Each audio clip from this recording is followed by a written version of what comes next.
is there has been negative propaganda put out about me that's not true, and has really tried to stain my legacy. And we have more breaking news. Music mogul Sean Diddy Combs is accused of rape. A lawsuit by R&B singer Cassie claims that she was in a years-long relationship with Combs that also involved beatings. Sean Diddy Combs has been hit with another lawsuit just as he settles his first. Now, the time Joy Dickerson-Neal claims that she was a victim of revenge porn, in addition to allegedly being drugged and sexually assaulted by the musician back in 1991. Looking at this lawsuit, Cassie, she claims that her and Diddy had freak-off sessions. You talking about the freak-off session where they used to do in the studio and all of that over different entertainers' houses and stuff? When we go to the club, we used to have these bottles, right? And on this bottle, they be regular Moet bottles. On them bottles right there, they've been to have something to make the girls be real slippery and all of this kind of stuff. So when you get up, they be like, don't touch them bottles right there and only drink them bottles right there. So we already knew what the drill was. Thing you could imagine why somebody would want to fire somebody. Can you give us a little? I wasn't willing to do what was expected of me. Not talent-wise, but in other areas. Yes, this is P. Diddy with his pants down. And yes, this is a real photo. This is not AI. Apparently he was performing in front of a bunch of guys, but this is actually a real photo. This is the man that might lose everything. Today we're gonna dive deep into this question. Has his past finally caught up with him?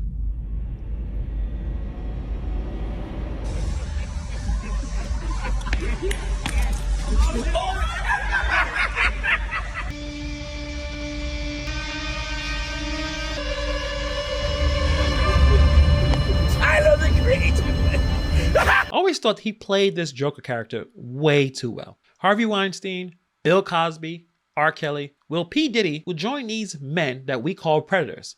Predators that were caught and lost everything. In this channel, we talk about scammers. But scammers are predators as well. People who take advantage of others. And that's why I want to talk about Sean P. Diddy Combs. Let's rewind it back to the 90s. Shout out to those who were raised in the 90s like I was. This is a time where Diddy reigned supreme in the music industry. If you, like me, cherish those days, you can recall the impact Puff Daddy had on the entertainment landscape. He wasn't just making music, he was crafting history with Bad Boy Records. Bad Boy Records had the most talented roster in the game, but there was a lot of problems. Behind the glitz and glamour, there were problems with Diddy. We did hear a lot of rumors about how Diddy treat his artists. Mark Curry, once a star under Diddy's label, echoes a sentiment we've heard too often: exploitation in the music industry. Did Diddy take advantage of his artists? Many people believe so. You're not paying me and you're not respecting me. And that's the real problem. That's just the beginning. Right, then there's people that try to do bodily harm with me. They will be in the house with Puff. So I'm like, it's a funny game y'all playing behind the scenes. So when people see me, they just see me turned up. They just see me agitated. They just see me aggressive, but they don't know why. I just want to throw you the facts, okay? Sure. So this is long after we have 2 double platinum albums, $15 an album from 2 million albums is, what is the math on that, 48 million? So $48 million somebody made on me. Yeah. I did not make anything. When I said I did Christina Aguilera for free, I didn't do Christina Aguilera for free, but the record label recouped it all. We were in debt at the end of that tour. Yeah, it's pretty crazy. But for people that worked for 6 years of their life and entered an industry where somebody made, what, $48 million? And we didn't even see a penny of that, and we were in thongs and 5-inch heels for years of our lives on stage.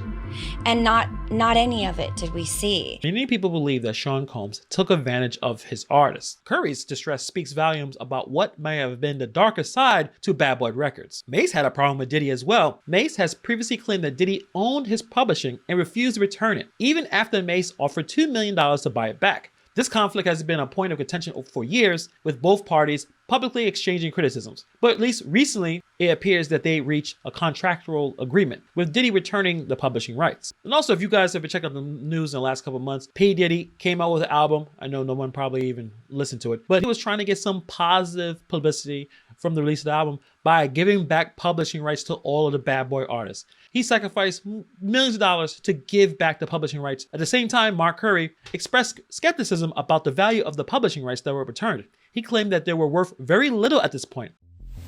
I don't want the publishing, I want the money. Come on, y'all think he doing a good thing because he give back some publishing? Come on, man. It's not worth anything. What's it worth? What was it worth 10 years ago, 20 years ago, and what's it worth now? And he got all of the worth out. It's like a spider went in and sucked all of the insides out of it and then give it back. That's disrespectful. I told her, why don't you just keep it and pay me? I don't want the publishing, I want the money. Don't sign this. This is just a way to get you to never be able to publicly speak about what we have experienced. In this email, it does say, the money that you're getting is not coming through Puffy or Combs Music. This is a deal with Sony Music. I would get any money that the songs I wrote on that were streamed make, which is a couple $100s. This is not the money that we made when we released the albums. This is not the $48 million that 2 platinum albums got somebody. This is just some measly streaming money in order to stay hushed on Puff. And he compared Combs' gesture to giving someone back their girlfriend after having 10 kids with her. Basically what he's saying is P. Diddy used the publishing rights for decades and now is not as valuable as it used to be back in the 90s and 2000s, where everyone wanted to listen to all of the hits from Bad Boy Publishing. The publishing rights don't have the same value that they once had. But also, let's not forget, Diddy is a powerhouse. His empire stretched beyond music into fashion, with Sean John, with ventures in TV and acting. He shaped an era. His influence was undeniable. His achievements was astounding. There were some things about Diddy that was just leaking under the surface that a lot of people were talking about. There's a lot of rumors about him being a weirdo. Plain and simple, that he was a little bit of a weird person. Sex parties, drugs, violence, all have been talked about over the last 30 years. A lot of rumors about what he did and didn't do. Now we're seeing some real problems coming up based on Diddy's past. That was working for him. It depends on who it was. If you were a type of person that come a dime a dozen, you got treated like shit. If you was a type of person that he needed you, he treated you like shit. If you was a type of person that he wanted you, he'll get you, and then he'll treat you like shit. They learn the tricks of the trade. Guys don't put those pills that they get to the girls in the champagne bottles because they popping them in front of them. Most of those girls, especially if they like mixed drinks, you understand, they see the bottles when they open them. And they trying to keep their eyes on it because they don't want to get no kind of drugs put in their system. But what they don't understand is in the orange juice and it's in the cranberry juice. They didn't put the pills and the stuff in there, the roofies, the ecstasy, the ease, all whatever. That's why I don't be going to them puffy parties. They can hug you from the front and the back at the same time. What you talking about? Look, if you into that, I'm fine with it. To each his own.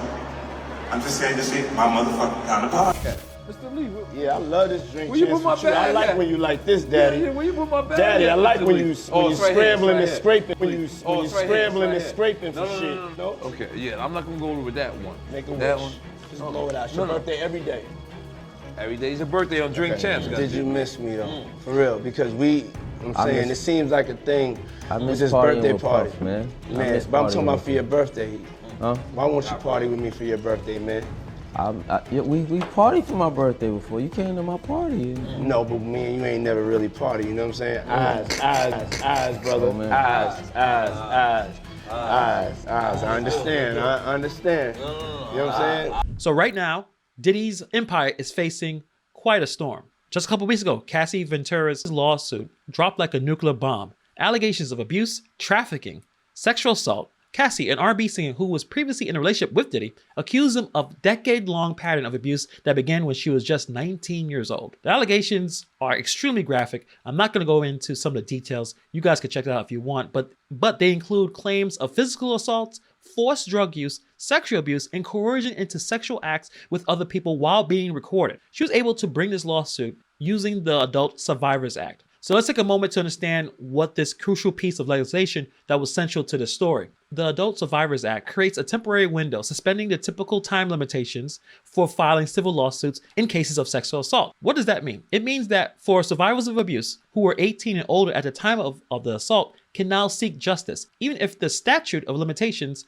has expired. This act acknowledges a profound situation. The impact of abuse doesn't just adhere to a timeline. It opens doors that many thought were closed forever, allowing survivors to bring forth lawsuits against their abusers no matter how much time has passed. In Diddy's case, this act becomes particularly significant. It's the legal ground upon which allegations long buried under the weight of time have resurfaced, challenging the legacy of a man who once seemed untouchable. I'm sure you guys already know what Diddy's response is of the Cassie lawsuit. It was extremely fast and swift. The man settled the next day. Now, obviously, in our justice system, just because someone settles does not mean they're guilty. But the fact that he did it so quickly, does this silence speak louder than words? Now, I've seen this from Harvey Weinstein. I've seen this effect with R. Kelly and Bill Cosby. Once one person comes forward, the floodgates open. And yes, now the floodgates has opened. Joy Dickerson-Neal and a Jane Doe, voices of the chorus of accusations against Diddy. Now he is facing multiple lawsuits. The Jane Doe was 17 years old. This is a pattern that is hard to ignore, echoing the downfall of giants like Weinstein, Cosby, and R. Kelly. The question looms, is Diddy another powerful figure exploiting his status to take advantage of people? With these accusations going through Diddy's world, everything is at stake. His near billionaire status, his diverse ventures in technology, real estate, and entertainment is now all in a cloud of doubt. Revolt TV, the brainchild of his ambition, now sees his founder stepping back. P. Diddy had to step down. Even though he was not involved with any of the day-to-day operations, he had to take a step back from Revolt. Is this the beginning of the end of Diddy's empire? Now, as the drama unfolds further, 50 Cent seizing the moment, announcing a documentary on Diddy's downfall. It's going to be a narrative of power, abuse, and complexities in the entertainment world. This saga isn't just about Diddy, it's a mirror to the darker aspects of fame and success. During the first lawsuit with Cassie, Diddy basically let his lawyer do the talking, but now there's multiple lawsuits. He finally broke his silence. Well, with an IG post. Enough is enough. For the past couple of weeks, I have sat silently and watched people try to assassinate my character, destroy my reputation and my legacy. Sickening allegations have been made against me by individuals looking for a quick payday. But wait a minute, Cassie did the same thing and you paid her the next day. Okay, whatever. Let me be absolutely clear. I did not do any of the awful things being alleged, and I will fight for my name, my family, and for the truth. You didn't fight for the truth when Cassie was on your ass. Now all of a sudden you're fighting for your truth. Are you saying that what Cassie alleged was true? You did pay her in like one day. So where does this leave Diddy? His legacy, once untouchable, now hangs in the balance. The court of public opinion is in session and the verdict is yet to come. But I think a lot of us have our own ideas of what we think happened. Will Diddy's story be one of a fallen titan or a redeemed figure? We'll see. As we stand at the precipice of what can be a monumental shift in the narrative for Sean P. Diddy Combs, we are compelled to consider the gravity of what lies ahead. If these accusations against Diddy prove to be true, and if more voices emerge from the shadows,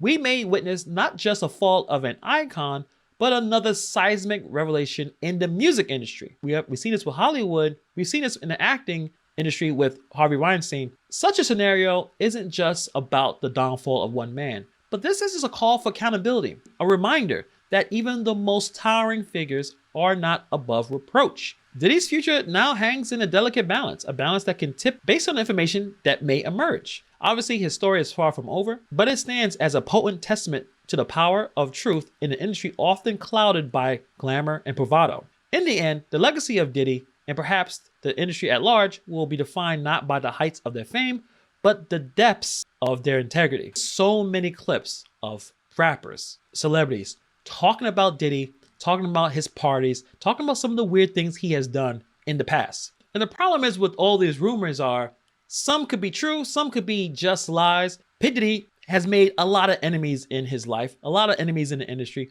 Who knows what is true and what isn't? The problem is with any kind of predator, scammer, someone who's out to do the wrong thing, there's patterns. There's patterns of behavior. If 20 people, 30 people, 50 people are saying the same thing about a person, it comes to light that perhaps there is something here that needs to be investigated. Of course, some people may be lying or exaggerating what happened, but if more and more people say the same thing, this is how some of the most powerful men face a downfall. This is what happened with Harvey Weinstein, this happened with Bill Cosby, this happened with R. Kelly. When more and more people are saying the same thing and can obviously be corroborated and be proven to be true, this is how these powerful titans fall.